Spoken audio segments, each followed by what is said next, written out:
Good morning everyone, welcome to civil services study. ये practice set number 203 है UPPCS के लिए। और प्रैक्टिस करेंगे इसमें हम हिस्ट्री के प्रश्नों पर। जितने भी स्टूडेंट बीपीएससी वाले हैं इस सीरीज से साथ साथ प्रैक्टिस करते रहिएगा।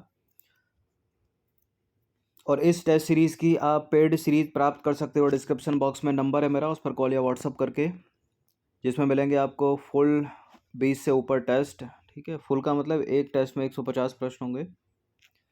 तो चलिए स्टार्ट करते हैं प्रैक्टिस सेट नंबर 203। लेकिन उससे पहले कल जो एक टेस्ट अपलोड किया था 202, उसमें 3 क्वेश्चन में प्रिंटिंग मिस्टेक है, जिसके वो तीनों क्वेश्चन शाम तक डिलीट कर दिए गए हैं। अब पहले उन 3 प्रश्नों को ही देख लेते हैं कि उनके सही उत्तर क्या होंगे। देखिए, टेस्ट नंबर 202 का एक क्वेश्चन था, क्वेश्चन नंबर 8। तो क्वेश्चन नंबर 8 में क्या था, नालंदा और विक्रमशिला विश्वविद्यालय के बारे में निम्नलिखित कथनों पर विचार करेंगे, बताना कि इनमें से कौन सा करेक्ट है। तो दूसरा स्टेटमेंट तो सही था, वहां पर भी बख्तियार खिलजी के द्वारा 1199 में नालंदा विश्वविद्यालय में आग लगा दी गई थी। नालंदा और विक्रमशिला विश्वविद्यालय पाल वंश के दौरान स्थापित हुए थे, वहां था। जबकि गलत है, जबकि स्टेटमेंट होना था नालंदा और विक्रमशिला विश्वविद्यालय पाल वंश के दौरान शिक्षा के प्रमुख केंद्र थे।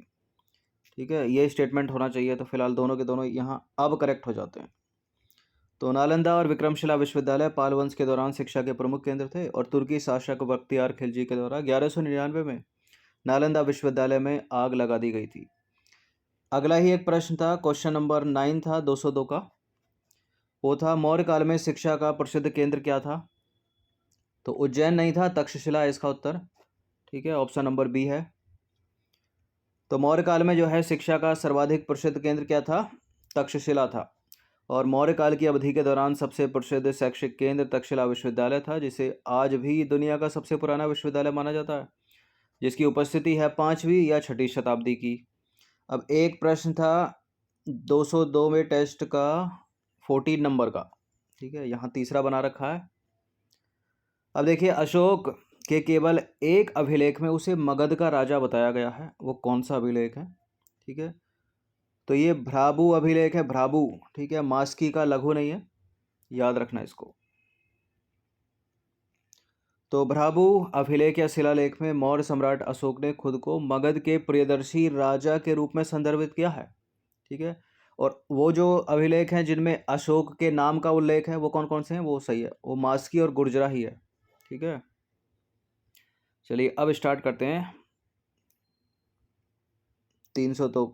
203 का क्वेश्चन नंबर 1। क्षणिकवाद का प्रतिपादन निम्नलिखित में से किसने किया था। बौद्ध, ऑप्शन नंबर ए। तो क्षणिकवाद का सिद्धांत बौद्ध दर्शन से संबंधित है। उन्होंने आत्मा को क्षणिक और भौतिक वस्तुओं को अनित्य कहा है। ये प्रश्न कई बार आपके सामने आया होगा, प्रैक्टिस की होगी तो। निम्नलिखित में से किसे एशिया का ज्योतिपुंज के नाम से जाना जाता है। गौतम बुद्ध इसका आंसर है। कुछ पूछना हो तो इस नंबर पर कॉल या व्हाट्सएप आप कर सकते हो। तो गौतम बुद्ध को एशिया के ज्योतिपुंज के रूप में जाना जाता है। और गौतम बुद्ध के जीवन पर जो है एडविन अर्नोल्ड ने एक पुस्तक की रचना की है, उसका नाम है द लाइट ऑफ एशिया। तो द लाइट ऑफ एशिया के अगर लेखक पूछे जाएं तो गौतम बुद्ध नहीं है, एडविन अर्नोल्ड। अशोक राम विहार निम्नलिखित में से किस स्थान पर स्थित था। अशोक राम विहार स्थित था कहाँ पर, पाटलिपुत्र में। तो प्रसिद्ध बौद्ध ग्रंथ महावंश के अनुसार मौर्य शासक अशोक ने पाटलिपुत्र में अशोक राम विहार को निर्मित करवाया और इस विहार का निर्माण इंद्रगुप्त नामक भिक्षु के निरीक्षण में हुआ था। क्वेश्चन नंबर 4 पर आ जाइए। निम्नलिखित कथनों पर विचार करेंगे, दो स्टेटमेंट के साथ बताइए कौन सा करेक्ट है। सबसे पहले, स्तूप शब्द का वर्णन ऋग्वेद से प्राप्त होता है और स्तूप का शाब्दिक अर्थ किसी वस्तु का ढेर है। ये करेक्ट है, दोनों के दोनों स्टेटमेंट। तो सबसे पहले स्तूप शब्द का वर्णन जो है ऋग्वेद से प्राप्त होता है। इसके अतिरिक्त अथर्ववेद में, वाजस्नेयी संहिता, तैत्रेय ब्राह्मण संहिता, पंचविश ब्राह्मण आदि ग्रंथों से स्तूप के संबंध में जानकारी मिलती है। और स्तूप शब्द का शाब्दिक अर्थ होता है किसी वस्तु का ढेर। क्वेश्चन नंबर 5 पर आ जाइए। देश में निम्न में से किसने मूर्ति पूजा की नींव सबसे पहले रखी थी। देखिए, चतुर्थ बौद्ध संगीति के बाद बौद्ध धर्म 2 संप्रदायों में विभक्त हो गया था, जैसे कि आपको पता होगा, हीनयान और महायान। ये जो महायान थे इन्होंने सबसे पहले बुद्ध को उनकी मूर्ति बनाकर पूजा, तो बौद्ध धर्म इसका आंसर हो जाएगा। तो उपर्युक्त में सर्वप्रथम मूर्ति पूजा की नींव बौद्धों के द्वारा रखी गई। महायानों ने सबसे पहले बुद्ध की मूर्ति या प्रतिमा स्थापित करके जो है उसकी पूजा की। सारनाथ की भूमि स्पर्श मुद्रा निम्नलिखित में से किस काल की है? सारनाथ की भूमि स्पर्श मुद्रा गुप्त काल की है। तो भूमि स्पर्श मुद्रा की सारनाथ की जो बुद्ध मूर्ति है वो गुप्त काल से संबंधित है और इसकी आध्यात्मिक अभिव्यक्ति, गंभीर मुस्कान एवं शांत ध्यान मग्न मुद्रा भारतीय कला की सर्वोच्च सफलता का प्रदर्शन करती है। क्वेश्चन नंबर 7 पर आ जाइए। निम्नलिखित में से किस शासक ने बौद्ध मत के विस्तार में योगदान नहीं दिया? हर्षवर्धन ने दिया, कनिष्क दिया, अशोक दिया, पुष्यमित्र शुंग नहीं। तो अशोक हो गए, कनिष्क हो गए, हर्षवर्धन हो गए, इन्होंने बौद्ध धर्म के विकास में योगदान दिया, जबकि शुंग वंश के संस्थापक पुष्यमित्र शुंग ने मगध साम्राज्य पर अधिकार जमाकर जहां एक और यवनों के आक्रमण से देश की रक्षा की, वहीं दूसरी ओर देश में शांति और व्यवस्था की स्थापना करके वैदिक धर्म और आदर्शों की पुनः प्रतिष्ठा की। क्वेश्चन नंबर 8 पर आ जाइए। भारतीय इतिहास से रिलेटेड निम्नलिखित में से कौन भावी बुद्ध हैं जो संसार की रक्षा हेतु अवतरित होंगे? यह प्रश्न यूपीएससी सिविल सेवा तक में पूछा गया है और इसका उत्तर है मैत्रेय। उनको मैत्रेय नाम दिया गया है। तो बौद्ध मान्यताओं के अनुसार मैत्रेय एक बोधिसत्व है जो पृथ्वी पर भविष्य में अवतरित होंगे। क्वेश्चन नंबर 9 पर आ जाइए। निम्नलिखित कथनों पर विचार करेंगे। दो स्टेटमेंट के साथ बताइए कौन सा करेक्ट है। श्यादवाद का सिद्धांत जैन धर्म से संबंधित है और श्यादवाद को सप्तभंगी नय के नाम से भी जाना जाता है। बिल्कुल ये करेक्ट है, दोनों के दोनों स्टेटमेंट। सी है इसका आंसर। तो महावीर स्वामी जैन धर्म के 24वें तीर्थकर थे। पहले कौन थे? ऋषभदेव। और 23वें कौन थे? पार्श्वनाथ। इनको याद रखिएगा, ये भी पूछता मैच वैच करने के लिए। देखिए, इन्होंने वेदों की अपौरुषेयता स्वीकार करने से इनकार कर दिया तथा धार्मिक सामाजिक रूढ़ियों एवं पाखंड का विरोध किया। इन्होंने श्यादवाद का सिद्धांत दिया जिसे सप्तभंगी नय के नाम से भी जाना जाता है और यह ज्ञान की सापेक्षता का सिद्धांत है। तो महावीर स्वामी 24वें, पहले ऋषभदेव और 23वें पार्श्वनाथ।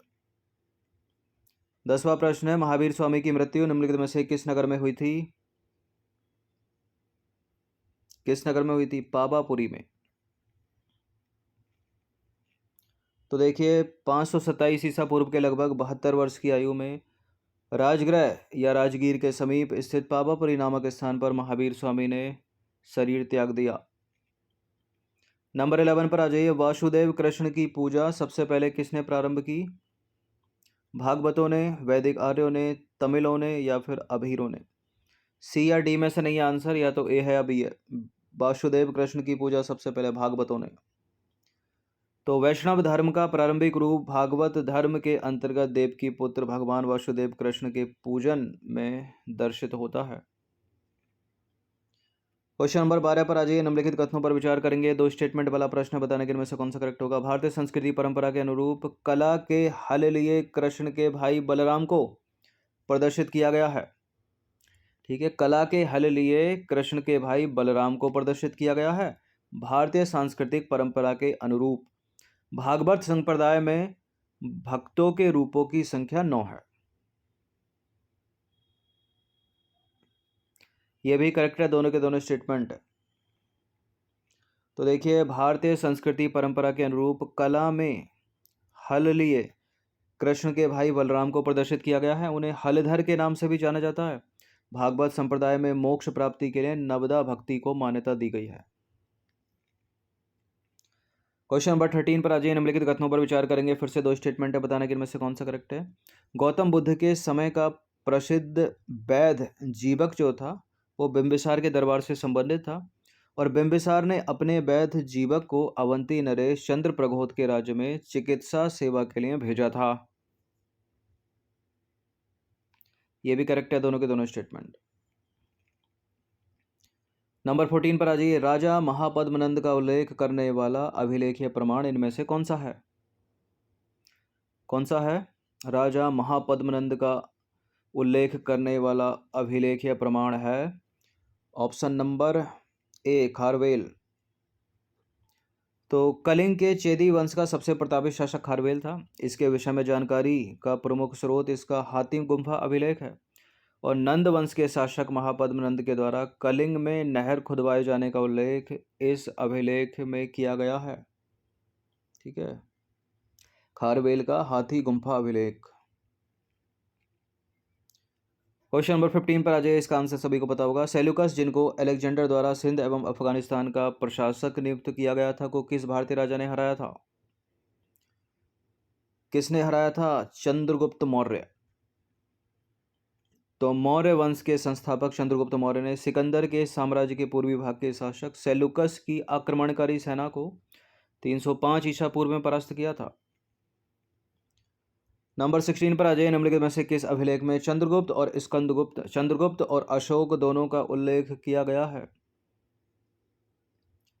यह है जूनागढ़ अभिलेख। ठीक है, रुद्रदामन का जूनागढ़ अभिलेख, ऑप्शन नंबर बी। तो शक क्षत्रप रुद्रदामन के जूनागढ़ अभिलेख से चंद्रगुप्त और अशोक दोनों का उल्लेख मिलता है। गिरनार क्षेत्र में चंद्रगुप्त मौर्य ने सुदर्शन झील खुदवाई थी और अशोक ने ईसा पूर्व 3वीं शताब्दी में इससे नहरें निकाली। ठीक है, नहरें, कैनाल। रुद्रदामन के जूनागढ़ अभिलेख में इन दोनों के कार्यों का वर्णन है। रुद्रदामन ने सुदर्शन झील की मरम्मत 2वीं शताब्दी ईसा पूर्व में कराई थी, 2वीं शताब्दी ईस्वी में कराई थी। अंतिम मौर्य सम्राट निम्नलिखित में से कौन था? कई बार रिपीट हुआ यह प्रश्न लोअर पीसीएस, अपर पीसीएस, समीक्षा अधिकारी की परीक्षा में। इसका उत्तर है बृहदत्त। तो अंतिम मौर्य सम्राट बृहदत्त था और बृहदत्त की हत्या करके पुष्यमित्र शुंग ने स्थापना की थी शुंग वंश की 184 ईसा पूर्व में।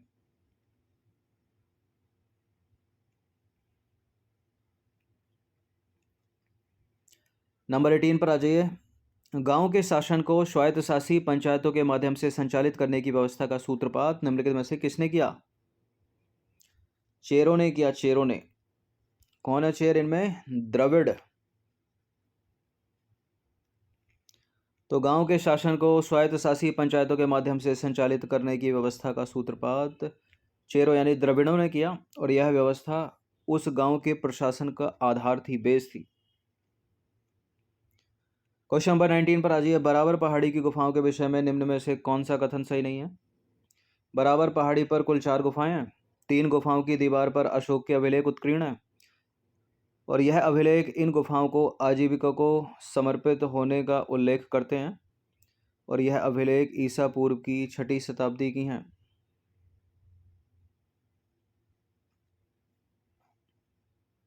देखिए, पहला करेक्ट है, दूसरा करेक्ट है, तीसरा करेक्ट है, चौथा वाला गलत है। 6वीं शताब्दी की नहीं है, 3वीं शताब्दी ईसा पूर्व। तो यह अभिलेख 3वीं शताब्दी ईसा पूर्व से संबंधित है। चट्टानों को काटकर बनाई गई इन गुफाओं का संबंध किस काल से? मौर्य काल से है। बराबर की गुफाओं का संबंध, तो डी वाला स्टेटमेंट जो है वो गलत हो जाता है। अंतिम प्रश्न है, 20वां प्रश्न है। निम्नलिखित में से किनके सिक्कों पर बुद्ध का अंकन हुआ है? कनिष्क के सिक्कों पर बुद्ध का अंकन हुआ है। कनिष्क ने चतुर्थ बौद्ध संगति जो हुई थी वो कनिष्क के काल में हुई थी, कश्मीर के कुंडबलन में। तो कुषाण शासक कनिष्क के सिक्कों पर जो है बुद्ध का अंकन मिलता है। तो 20 प्रश्न थे हिस्ट्री के, इनकी प्रैक्टिस आप कर सकते हो। जितने भी यूट्यूब पर टेस्ट आएंगे 12 जून से पहले तक सबका 2 बार रिवीजन हो जाना चाहिए कम से कम। और ये नंबर है, इस पर कॉल या व्हाट्सअप करके आप इसकी पेड सीरीज प्राप्त कर सकते हो, जो मिलेगी आपको टेलीग्राम पर PDF विद कंप्लीट एक्सप्लेनेशन के साथ। उसमें हमने इन प्रश्नों के PDF को भी ऐड कर दिया है, उसमें अलग से भी प्रश्न है।